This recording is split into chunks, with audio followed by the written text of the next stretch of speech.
5th generation యుద్ధ విమానం అంటే ఆమ్కా తయారీకి కేంద్రం గ్రీన్ సిగ్నల్ ఇచ్చింది. ఆమ్కా ప్రస్తుతం బెంగళూరులోని హిందుస్థాన్ ఏరోనాటిక్స్ లిమిటెడ్ అంటే హాల్లో తయారవుతోంది. సరిహద్దుల్లో పాక్, చైనా, భారత్ను కవిస్తూనే ఉన్నాయి. కానీ ఆమ్కా ఫైటర్స్ 2034 నాటికి కానీ వాయుసేనకు అందుబాటులోకి రావు. ఆమ్కా ఫీచర్స్ ఏంటి అంటే ఏం చెప్తారు? అండ్ 5th జనరేషన్ ఫైటర్స్ విషయంలో పాక్, చైనాలతో మనకున్న పోటీని ఎక్స్ప్లెయిన్ చేయండి ఎంజీరావు గారు. Advanced medium combat air craft, ఇది ఒక 5వ తరం 5th జనరేషన్ ఎయిర్ క్రాఫ్ట్. దీని యొక్క ప్రత్యేకత ఏంటంటే అసలు 5th జనరేషన్ ఇంతవరకు భారతదేశం స్వతంత్రం వచ్చిన తర్వాత ఏ యుద్ధ విమానాన్ని సంపూర్ణంగా పూర్తిగా స్వదేశీ పరిజ్ఞానంతో తయారు చేసుకోలేదు. అటువంటిది 5వ తరం ఒక యుద్ధ విమానాన్ని పూర్తి స్వదేశీ పరిజ్ఞానంతో డెవలప్ చేయడానికి ముందుకు అడుగేస్తుంది. ఇది భారతదేశ స్వతంత్ర చరిత్రలోనే ఒక అద్భుతమైన ఘట్టంగా భావించుకోవచ్చు. ఎందుకంటే ఇప్పుడు భారత ప్రభుత్వం 2010లో ఈ ప్రాజెక్టు మొదలైంది. 2034 వరకు ఈ ప్రాజెక్టు ఉంటుంది. అంటే 2 పుష్కరాల కాలం పాటు ఈ 5th జనరేషన్ ఫైటర్ ప్రాజెక్టు ఉంటుంది. ఇది భారత ప్రభుత్వం ఇప్పుడు 15,000 కోట్ల రూపాయలు ఇష్యూ చేసి ఈ ప్రాజెక్టుకి దీని ప్రోటోటైపు ఒక మోడల్ అంటే దాన్ని డిజైన్ చేశారా, మోడల్ని అగ్రీడ్ అయ్యింది ఎప్పుడో 2017లోనే. తర్వాత ఇప్పుడు 2025 మే 27వ తారీఖున భారత ప్రభుత్వం దీన్ని ఎగ్జిక్యూటివ్ టైప్ అంటారు. అంటే ఎగ్జిక్యూషన్ అంటే ఏ విమానాన్ని మనం తయారు చేయబోతున్నామో దాని మోడల్ పూర్తిగా డిజైన్ని అగ్రీడ్ చేసింది. దీన్ని తయారు చేసే సంస్థ hall Hindustan aeronautics limited. But ఒక సంస్థ ఒకటి ఉంటుంది, అదేంటంటే ఏరోనాటిక్స్ డెవలప్మెంట్ ఏజెన్సీ ఏడిఏ అని ఉంటుంది. ఇది హాల్, ఇందులో భారత ప్రభుత్వ సంస్థ ఉంటుంది. కానీ కొన్ని వందలాది వీలైతే కొన్ని వేలాది ప్రైవేటు సంస్థలు దీంట్లో భాగస్వామ్యం ఉంటుంది. ఇది పబ్లిక్ ప్రైవేట్ పార్ట్నర్షిప్ 3PP మోడల్లో వస్తుంది. బట్ అధ్యక్షత వహించేది మాత్రం హిందుస్థాన్ ఏరోనాటిక్స్ లిమిటెడ్. ఎందుకంటే ఈ డిజైన్ చాలా సెక్యూరిటీ ఫీచర్స్ ఉంటాయి, చాలా సీక్రెటివ్గా ఉంటుంది. దీని పర్మిషన్ కోడ్ అనేది ఒకటి ఉంటుంది, ఆల్గారిథం కోడ్ ఉంటుంది. అది ఎవ్వడికి షేర్ చేయకూడదు. చాలా పకడ్బందీగా నిర్వహిస్తారు. ఇది మామూలు విషయం కాదండి. అమెరికా, చైనా, రష్యాలతో అత్యాధునిక యుద్ధ తంత్రం, యుద్ధ విమానాలు గల దేశాల సరసన మనం నిలబెట్టే ఒక ప్రాజెక్ట్ అనమాట. ఇది భారతదేశానికి గొప్ప న్యూస్ కాదు, ఒక ప్రపంచానికే చాలా పెద్ద న్యూస్ అండి. ఎందుకంటే భారతదేశాన్ని సూపర్ పవర్ స్థాయికి తీసుకెళ్లే ప్రాజెక్టే ఆమ్కా, ఆత్మనిర్భర్ భారత్. మన ప్రధాని మోడీ గారు చెప్పినట్టు స్వదేశీ పరిజ్ఞానం. ఇది మన్మోహన్ సింగ్ గారు ప్రధానమంత్రిగా ఉన్నప్పుడు 2010లో ఈ ప్రాజెక్టు స్టార్ట్ అయింది. మోడీ గారు వచ్చి ఇంకా ముందుకు తీసుకెళ్లారు. కానీ భారత ప్రభుత్వం యుద్ధం ముందుకు వచ్చేంతవరకు దీన్ని ముందుకు తీసుకెళ్లడం లేదు. అది ఒకటే మన దౌర్భాగ్యం అని చెప్పుకోవాలి. ఎందుకంటే యుద్ధం వచ్చినప్పుడే మనకి ఈ గుర్తు వస్తాయా, మిగిలిన టైం ఏంటి అనే టైప్ ఒకటి ఉంటుంది. ఇప్పుడు ఏంటంటే ఈ యుద్ధ విమానాల ఫీచర్స్ చెప్పేటప్పుడు దీనికి కాంపిటీషన్ ఎలా ఉంది, మనకి ఎంత అత్యవసరం ఇప్పుడు అని చెప్తాను. యాక్చువల్గా చెప్పాలంటే ఈ 5th జనరేషన్ ఫైటర్ ఆమ్కా తయారు చేయడానికి పూర్తిగా వాయుసేనకి, నేవీకి రెండిట్లకు వస్తుంది. ఇది ఈ యుద్ధ విమానం అందుబాటులో రావడానికి, యుద్ధం చేయడానికి అందుబాటులో రావడానికి 2034-38 వరకు వెయిటింగ్ చేయాలి. అంటే చూడండి ఎంత కాలం మనం వెయిటింగ్ చేయాలి. ఆల్మోస్ట్ ఇంకొక 12 సంవత్సరాలు వెయిట్ చేయాలి. కానీ ఒక 5th జనరేషన్ ఫైటర్ ఇప్పటి వరకు ఏంటంటే 3 దేశాలు 5th జనరేషన్ ఫైటర్ తయారు చేసేసుకుని యుద్ధంలో ఉపయోగించడం జరిగిపోతున్నాయి. అదేంటంటే అమెరికా F-22 రాప్టర్ ఒకటి, F-35 ఫైటర్ అని 2 ఉన్నాయి అక్కడ. తర్వాత చైనా దగ్గర 2 ఉన్నాయి, J-20, J-35Aలు ఆల్రెడీ తయారు చేసేసి యుద్ధంలో ఉపయోగించేస్తున్నారు. ఎక్స్పోర్ట్ కూడా చేస్తున్నారు వాళ్ళు.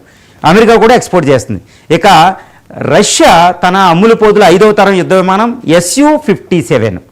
ఈ 2 ఆల్రెడీ ఈ 3 దేశాలు 2 తయారు చేసుకుని యుద్ధంలో ఉపయోగించేస్తున్నాయి.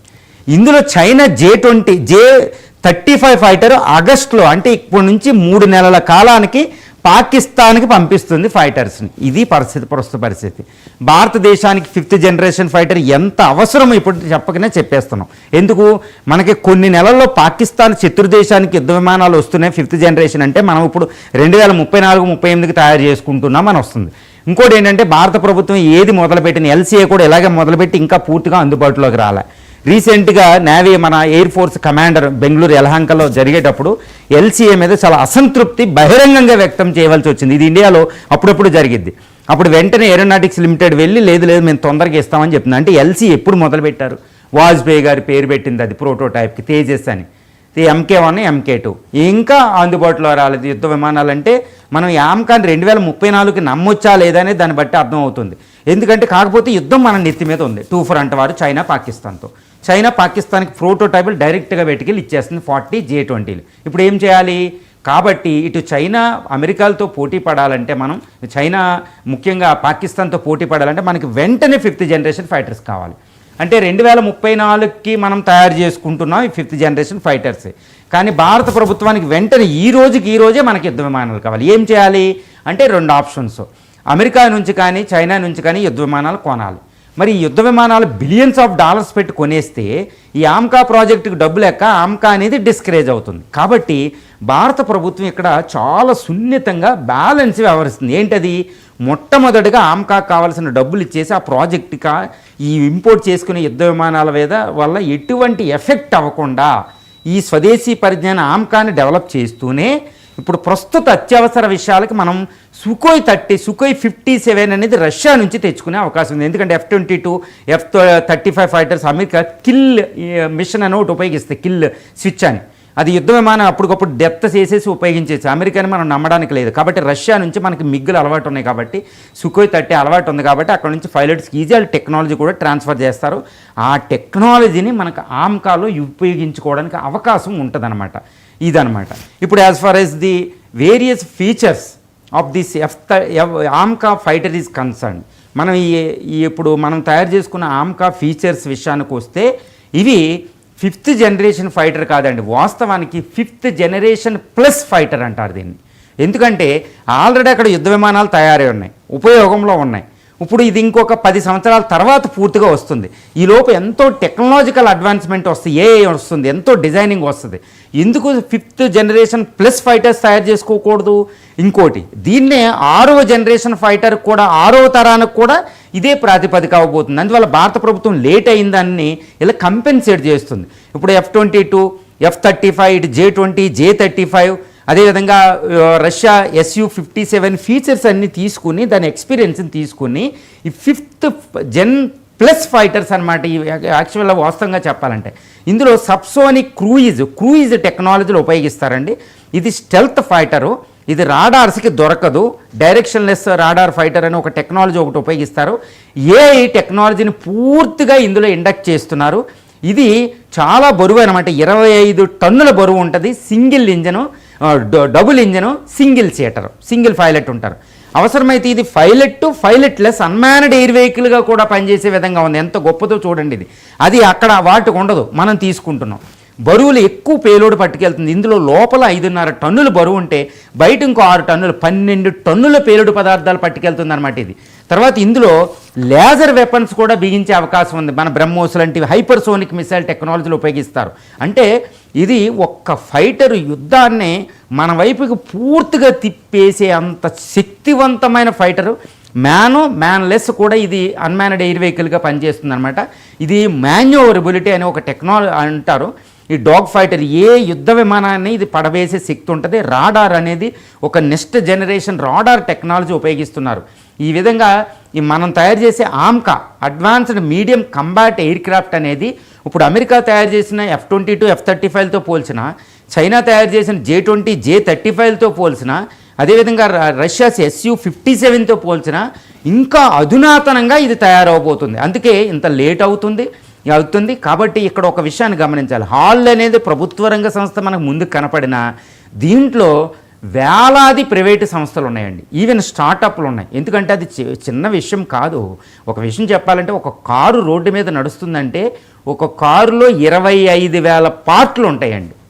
25,000 పార్ట్లు ఉంటాయి ఒక కారు రన్ అవ్వాలంటే. అదేవిధంగా ఈ యుద్ధ విమానం రన్ అవ్వాలంటే కొన్ని లక్షలాది పార్ట్లు కలిస్తే అది వస్తుంది, ఎంతో టెక్నాలజీ కలిస్తే. సో ఈ యుద్ధ విమానం తయారు చేయడం అంటే భారతదేశాన్ని సూపర్ పవర్గా ప్రపంచ పటంలో పెట్టడం అనమాట. అంతటి గొప్ప సందర్భం ఇది. స్వతంత్రం తర్వాత స్వదేశీ పరిజ్ఞానంతో వచ్చే ఒక యుద్ధ విమానం ఇప్పుడు అమెరికా, చైనా, రష్యాలు కూడా దడదడలాడుతున్నాయి, అసూయపడుతున్నాయి. అందువల్ల ఏంటంటే ఈ యుద్ధ విమానానికి కావాల్సిన ఇంజిన్ అనేది ఇంకా స్వదేశీ పరిజ్ఞానం రాలేదు. జనరల్ ఎలక్ట్రిక్ అని అమెరికా నుంచి F-414 తెచ్చుకున్నది మ్యాక్ 1లో ఉంటే ఇంకో యుద్ధ విమానాన్ని సాఫ్రాన్ కానీ రోల్స్ రాయస్ కానీ UK తోటి సంయుక్తంగా ఇంకొక ఇంజిన్ తయారు చేస్తున్నారు. అందుకని ఇప్పుడు ఇండియాలో ఒక ట్రెండ్ ఉంది, కావేరీ ఇంజిన్ అంటారు. కావేరీ ఇంజిన్ అనేది ఆమ్కాలో ఉపయోగించరు, అది ఎల్సీఏ మార్క్ 2లో ఉపయోగిస్తారు.